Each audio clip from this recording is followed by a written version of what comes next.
Welcome to the Heroes of Stanley Park Quick Start Guide. In this video, I'll show you everything you need to know to start playing the game. Here's what a game of Heroes of Stanley Park looks like. As you can see, each player has a row of monsters and a row of spells.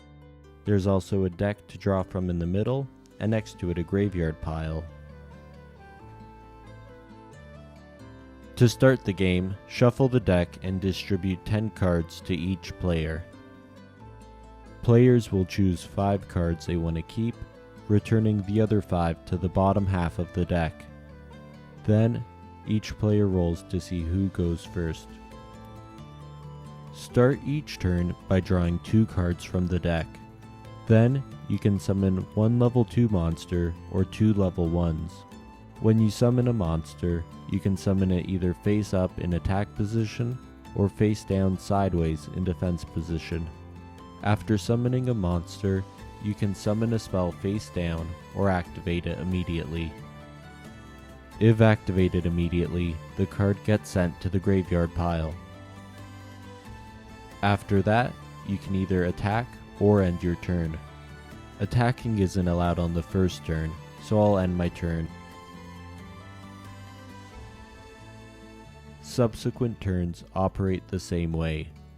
You draw 2 cards from the deck, then summon either 1 level 2 or 2 level 1s.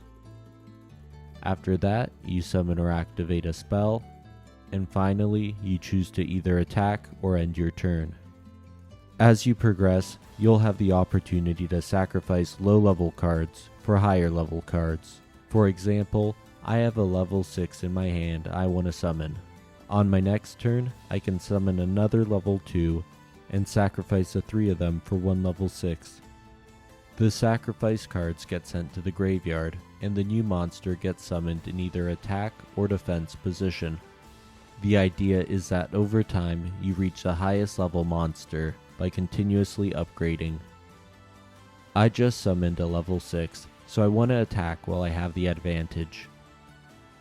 I'll start by flipping over the monster I want to attack since it's in defense position. Then, we'll take turns rolling to see whether the attack misses or earns any bonus damage. You can see the outcome of each roll by referring to the monster card description. Because I've destroyed a monster in defense position, she won't lose any health points. But if she was in attack position, she would have lost health points equal to the difference in combat stats. There's a lot of level 2s in the game, so losing a few isn't a problem. But let's take a look at a higher stakes battle. My opponent and I have both upgraded to level 12s on the field. We also have a maximum of 5 spells. The battle starts with both players rolling the dice. I rolled a 6, increasing my attack by 5. My opponent rolled a 2, so her attack is unchanged. My opponent has a lower attack, so she activates poison to reduce my attack by 3. But that's not enough to cover the difference, so she activates vengeance and rolls a 2, giving her plus 3 attack. I now have the lower attack, so I activate rallying call. I roll a 3, giving me plus 3 attack. My opponent then activates Hurricane, a powerful spell that allows her to destroy any face-down spell on my field. She chooses Gnome Trap, a very useful blocker spell. She activates Retribution, giving her plus 1 attack and defense for every spell on the field. I respond by activating Mimicry, a spell that lets me copy her last spell. That means it acts as Retribution, giving me plus 1 attack and defense for every spell on my field. Not having any combat spells left, my opponent uses Ice Barrage to escape the battle.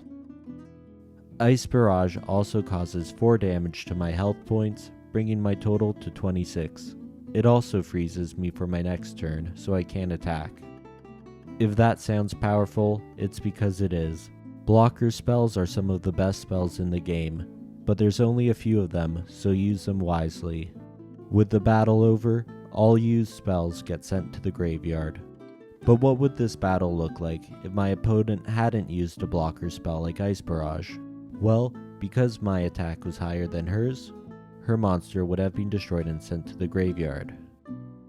And because it was in attack position, she would also lose health points equal to the difference in our attack scores, bringing her total health points to 28.